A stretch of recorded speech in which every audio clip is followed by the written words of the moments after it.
Jordan, I can tell you some stuff that's going on that will blow your mind. Jordan, I have a question though.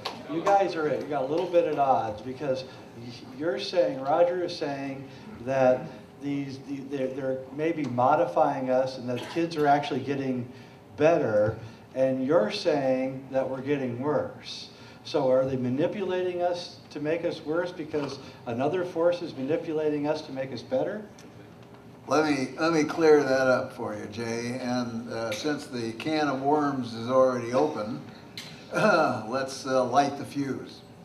If we consider that our planet is being visited by some intelligence from somewhere else, and we don't know where it's from, but we are definitely being visited by something from somewhere. There's something happening. There is an interaction between human beings and intelligences from elsewhere, and that's the way I like to put it. Intelligences from elsewhere. We don't know exactly what they're doing. In fact, we don't even have a clue as to what the whole situation is. But I guarantee, Jay, that it is not an altruistic thing.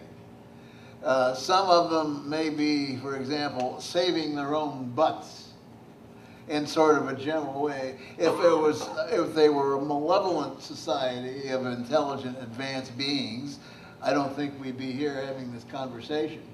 Neither would we be having famine, hunger, and the things we do. So we don't know exactly whether it's malevolent or benevolent, but it's not altruistic. Yet when we release energy in the form of an atomic bomb, our physicists know that there's a magnetic wave that's generated and it goes out into space, but we don't have a clue as to what it does. Which brings me to my next point, which I'll toss it open to everybody. If we accept the fact that there is an intelligence that's here with us and we don't know how long they've been here, what are they doing and what is their influence over the planet the way it is now? How about it? Well, obviously, if this is indeed their barnyard, it's in trouble. They need to get in here and clean the thing up, or they're not going to have any more pigs to slaughter. However, I don't think of it that way. I think there is a battle going on. I think the battlefield is here. We are the battlefield. This species, mankind, is the battlefield. Something popped into the physical, and it's called life. It became life. Life is not entirely rooted in the physical. There's something else out there, and over all of these years of evolution, life kind of woke up and began to look back at what it really was in the form of the human mind. And there is this battle going on for us. And it's constantly back and forth, back and forth. Back in the early days of, right after I had published Communion, I was pretty much in hiding in the little cabin because this was happening all the time, and I had by that time become aware of the fact that the government was incredibly interested in my life and what I was doing. Coming from an old-fashioned, really old-fashioned Texas family, my parents didn't even approve of driver's licenses. My mother didn't have one. I mean, she didn't even believe, my father didn't believe in any of that stuff. She said, why should the government know who I am? And I agreed. I was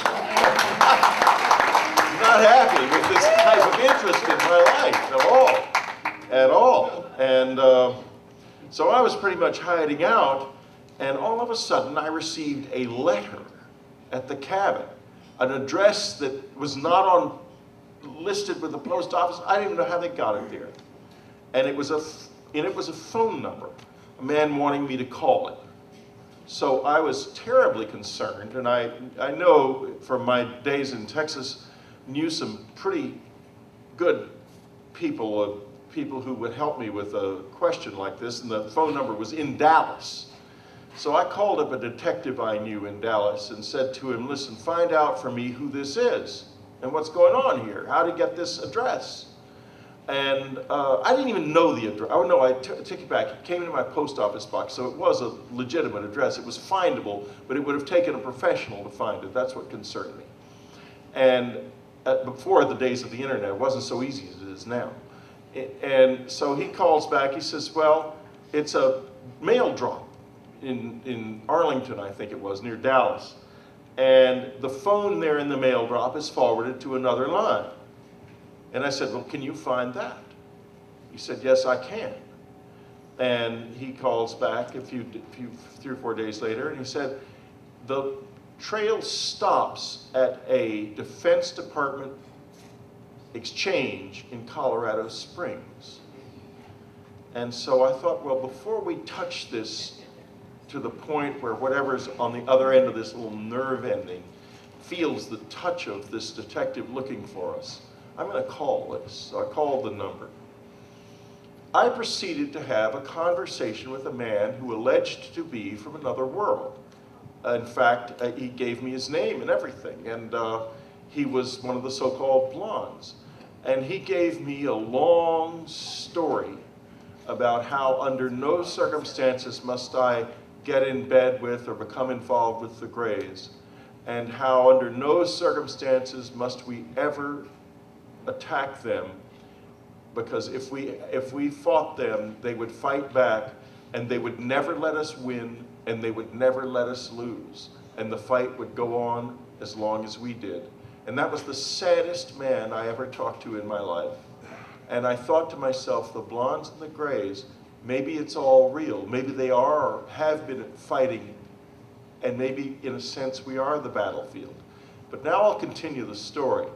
I sent the detective out to Colorado, and he did all kinds of things that didn't for some reason get him put in jail.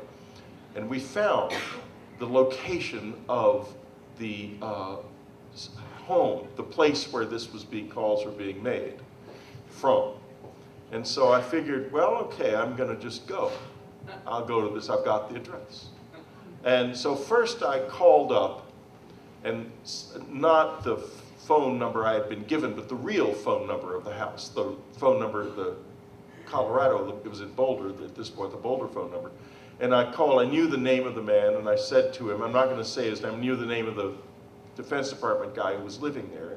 I said, may I speak to Mr. Crew, please, being the name of that I've been given. Who is this? He says, it's Whitley.